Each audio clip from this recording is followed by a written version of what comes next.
Okay, this is a video to for a quick run of breadth first search. This is the second video. इससे पहले जो video थी उसमें हमने graph search का एक बेसिक एल्गोरिथम देख लिया था.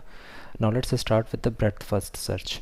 बेसिक एल्गोरिथम उसी तरह से काम करेगा. We will start from a start state. For example our start state is A and our goal state is say G here again. So we will start from A. It is in the frontier. मैं frontier अब यहाँ पर अलग से नहीं लिख रहा हूँ. We can visualize that in the tree.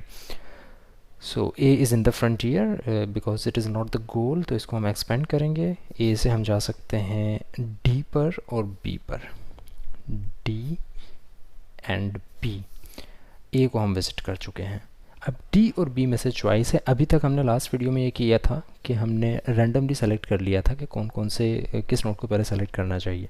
Breadth first search का जो एक डिफाइनिंग फैक्टर है वो ये है कि ये कहता है कि उस नोड को पहले एक्सपेंड किया जाए जिसकी डेप्थ सबसे कम है. मिनिमम डेप्थ जिसकी है उसको पहले एक्सपेंड किया जाए. फॉर एग्जांपल अभी अगर हम यहाँ पर देखें तो इस वक्त इन दोनों की डेप्थ एक ही है, यानी डी और बी एक ही लेवल पे हैं. This is the level 0 of tree and this is level 1 of tree. अभी दोनों एक ही लेवल पर एग्जिस्ट करती हैं. तो जब इस तरह का टाई आ जाए तो इसमें हम फीफो इस्तेमाल करते हैं, फर्स्ट इन फर्स्ट आउट. यानी कि जो नोड आपने पहले लिखी है आप पहले उसको एक्सपेंड कर लें. इट डजेंट मैटर कि आप पहले इसको करते हैं या इसको करते हैं. It will come later.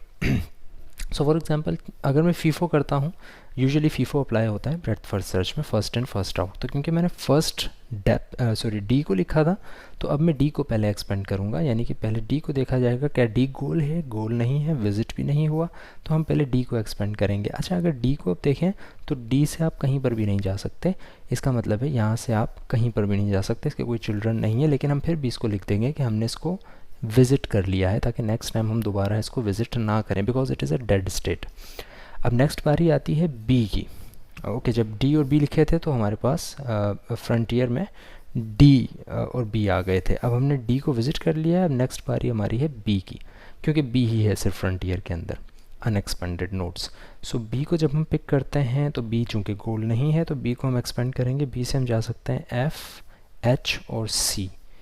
C, F, H. अब हमारे पास फ्रंटियर के अंदर सी, हम फ्रंटियर अब अलग से लिख नहीं रहे हैं. वी कैन जस्ट सी के लीफ नोड्स में कौन कौन से आ रही हैं. F, H and C. Again it's a tie. कोई किसी की डेप्थ ज़्यादा या कम नहीं है. तीनों एक ही डेप्थ पर मौजूद हैं लेवल नंबर 2 के ऊपर. तो हम इनमें से भी कोई रैंडमली सेलेक्ट करते हैं. फॉर एग्जांपल हम सेलेक्ट कर लेते हैं सी को. तो सी से आप कहाँ कहाँ जा सकते हैं. Again because it is not a goal, तो सी से हम जा सकते हैं ए और ई पर. A and E. Now this is level 3. यहाँ पर ब्रेडथ फर्स्ट सर्च का आपको फ़र्क नज़र आएगा कि अब हमारे पास फ्रंटियर में कौन कौन सी नोड्स हैं. ए, ई, एफ, एच. अब इनमें चॉइस है कि आप किसको एक्सपेंड करते हैं. तो अभी तक हमारे पास टाई था, अब टाई नहीं है क्योंकि यहाँ पर लेवल 2 वाली 2 नोड्स हैं और यहाँ पर लेवल 3 वाली 2 नोड्स हैं. तो जब तक हम लेवल 3 पर नहीं आएंगे जब तक कि लेवल 2 पूरा नहीं हो जाता, क्योंकि वो कम लेवल वाली है.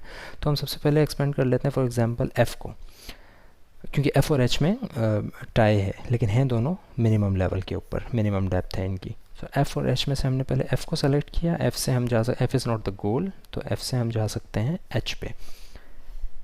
राइट. अब हमारे पास अगेन ये थर्ड लेवल पर है. अब इस एच की बारी आएगी पहले. H is not the goal, H को एक्सपेंड करते हैं. एच से आप जा सकते हैं जी पर.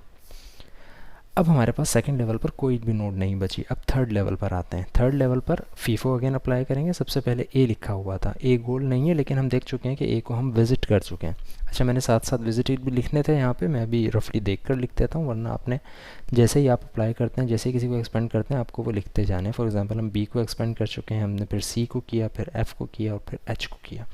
अब हम ए के ऊपर आते हैं तो ए ऑलरेडी एक्सपेंड हो चुका है, इसलिए अब हम इसको एक्सपेंड नहीं करेंगे. अगली बारी ई की है. ई एक्सपेंड नहीं हुआ और गोल भी नहीं है. ई को हम एक्सपेंड करते हैं. ई से आप जा सकते हैं जी और एच पर.